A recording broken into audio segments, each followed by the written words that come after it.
গরিব দিনমজুর পরিবারের ছেলে কষ্ট করে পড়াশোনা করে আজ WBCS অফিসার।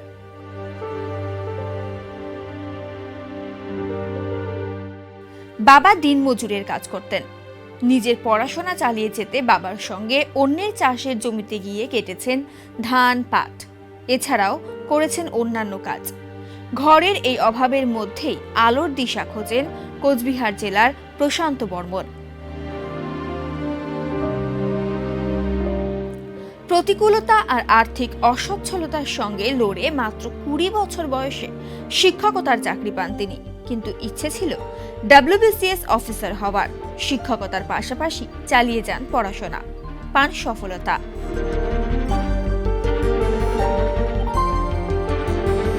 বিডিও হিসেবে প্রথমে কালচিনি ব্লকে কর্মরত ছিলেন প্রশান্ত বর্মন। বর্তমানে রাজগঞ্জ ব্লকের বিডিও হিসেবে কর্মরত তিনি। আমার প্রথম থেকে লক্ষ্য ছিল যে আমি যেহেতু একজন দিনমজুরি পিতা মাতা, আমার মা বাবা দুজনেই মানুষের বাড়িতে কাজ করে আমাকে মানুষ করেছে।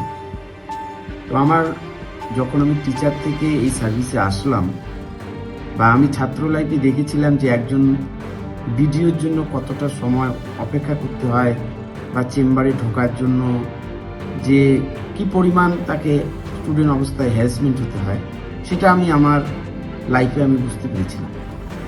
তখন আমি মনে মনে ধারণা ছিল যে হয় প্রফেসরই করব বা অথবা টিচারই ছেড়ে WBCS আধিকারিক হব। এটা আমার খুব ইচ্ছা ছিল। কিন্তু অনেক কষ্ট করে এই সার্ভিসে এসেছি, যে অনেক লড়াই করতে হয়েছে।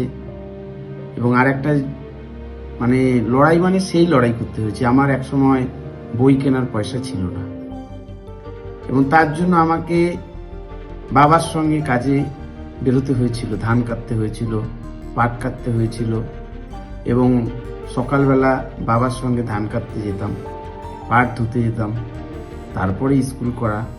এবং আমাকে পড়াশোনা করার জন্য আমার গ্রামের অনেকেই আমাকে হেল্প করেছিল, বই কিনে দিত, জামাটা পর্যন্ত আমাকে অন্যের কাছ থেকে নিয়ে স্কুল করতে হতো।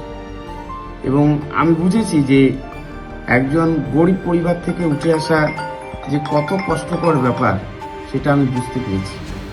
এই জন্য আমি যখন এই সার্ভিসে আছি, আমি গরিবকে ভগবানের চোখে দেখি। কারণ আমি দেখেছিলাম যে একজন আমার মা আমাকে মানুষ করার জন্য কত কষ্ট করেছে। এবং আমি দেখেছিলাম যে আমাকেও একদিন এরকম কাস্ট সার্টিফিকেটের জন্য SDOর দরজায়, BDOর দরজায় নাড়া দিতে হয়েছিল।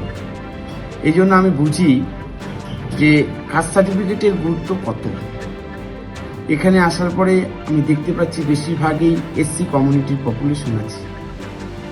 তাই এদের যে কাস্ট সার্টিফিকেটটা কতটা জরুরি লেখাপড়ার ক্ষেত্রে, আর এই কাস্ট সার্টিফিকেটটা না থাকলে আমাদের পশ্চিমবঙ্গ সরকারের যে স্কলারশিপগুলো, সেটার থেকে বঞ্চিত হবে এই ভাই বোনেরা। এই জন্য আমি চেষ্টা করি যে তাদের সার্ভিস, বা এটা আপনারাও দেখেন যে আমি কিন্তু অফিসে ঢোকার সঙ্গে সঙ্গেই আগে জনগণের সমস্যা নিয়ে অফিস ফাঁকা করে দিই। তারপরে আমাদের অফিসের অ্যাডমিনিস্ট্রেশনের যে কাজগুলো থাকে, সেই কাজে মনোনিবেশ শুরু করে দিই। এবং একজন আমার মা যখন মানুষের বাড়িতে বাসন মাজত, তারা যোদ্ধার পরিবার, তাদের অনেক জমি জায়গা আছে, এবং আমার গ্রামের লোক জানে। আমার খুব অনুভূতি হতো যে আমার জন্য আমার মা বাসন মাজছে। কিন্তু এই জন্য রাজগঞ্জের প্রত্যেকটা মাকে আমি অনুরোধ করি যে ছেলেকে পড়ান। এখন যা পরিষেবাগুলো আছে এখনকার সরকারি পিরিয়ডে, সেটা আমরা পাইনি। এই জন্য আমি কাস্ট সার্টিফিকেট থেকে শুরু করে যত পরিষেবা আছে সরকারের, সেগুলো জনগণের কাছে পৌঁছে দিতে চাই। শনিবার মঙ্গলবার আমাদের এখানে সাপ্তাহিক হাট বসে। আমি সেই হাটে দোকানদারি করতাম। অন্যের দোকান থেকে দোকান নিয়ে আমি সেই দোকানদারি যেতাম, ঠেলা টেনে নিয়ে যেতাম। আর তখন আমি 200 টাকা পেতাম, আর খাওয়া খরচ পেতাম। সেই করে আমার উঠে আসা।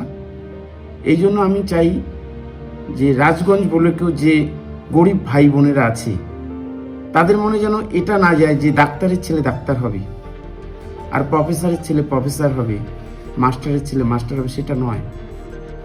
আমাকে আর ভাইদেরকে অনুরোধ করতে হবে যে তোমরা নিজেকে পায়ে দাঁড়ানোর জন্য রেডি থাকো, যে তোমরা পশ্চিমবঙ্গ সরকার তোমাদের জন্য স্কলারশিপ আছে, আমরা কিন্তু সেটা পাইনি। এখন যেটা পাওয়া যায়, বোনেদের জন্য কন্যাশ্রী আছে এবং শিক্ষাশ্রী আছে, ঐক্যশ্রী আছে, এই প্রকল্পগুলো আমরা কিন্তু পাইনি। আমরা শুধু পেয়েছিলাম SC ST হলে 500 টাকা আমরা পেতাম বাৎসরিক, আর কলেজে পড়লে 1200 টাকা আমরা পেয়েছি। আমি যেমন সাইকেল কিনেছিলাম, আমার ছাত্র লাইফে যখন সাইকেল কিনেছি, মাঠের মধ্যে গোবর টুকি, অর্থাৎ গোবর টুকিয়ে সাইকেল কিনেছি, সেই সাইকেলটা এখনও আমার আছে। আমি বছরে তখন 100 টাকা ঠেলা ছিল, মানে এক ঠেলা গোবর সার বিক্রি করলে 100 টাকা। আমি বছরে মোটামুটি 15-16 ঠেলা বিক্রি করে এই সাইকেল কিনেছিলাম। এখনও আছে, গ্রামের মানুষ সবাই জানে, কিন্তু তার জন্য লোকের অনেক ওই গোবর টুকাতাম দেখে অনেক শয়তানির মুখে হতে হতো। আমাদের ওখানে জমিদার পরিবার আছে, তাদের জমিতে গিয়ে গোবর নিয়ে আসতাম বলে মাঠের মাথায় করে সেই ডেলি পর্যন্ত ভেঙে দিত। কিন্তু জেদ ছিল যে একদিন যে এই জমিদার জোরদারদের তাদের ছেলেরাই শুধু মানুষ হবে, আর আমি কৃষকের ছেলে বলে, দিনমজুরি করার ছেলে বলে মানুষ হব না, সেটা না। কিন্তু আজকে আমরা দুই ভাই আমরা নিজের পায়ে দাঁড়িয়েছি এবং আমরা দুই ভাই এখন সরকারের প্রশাসনিক পদে আছি। উচ্চশিক্ষায় বা উঁচু চাকরিতে, উঁচু লেভেলের চাকরিতে কম্পিটিশন কম, আর নিচু লেভেলের চাকরিতে কম্পিটিশন বেশি। এবং ভাইদের পরিষ্কার বলবো, WBCS যারা গ্র্যাজুয়েট হচ্ছে, আমরা WBCS এর জন্য ট্রায়াল করো, আশা করি তোমরাও চাকরি পাবে।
पचास 50,000 लोगों को अपनी मंजिल से है जोड़ा और नई उत्साह के साथ आए हैं फिर से थामने आपका हाथ। श्री शांति होंडा।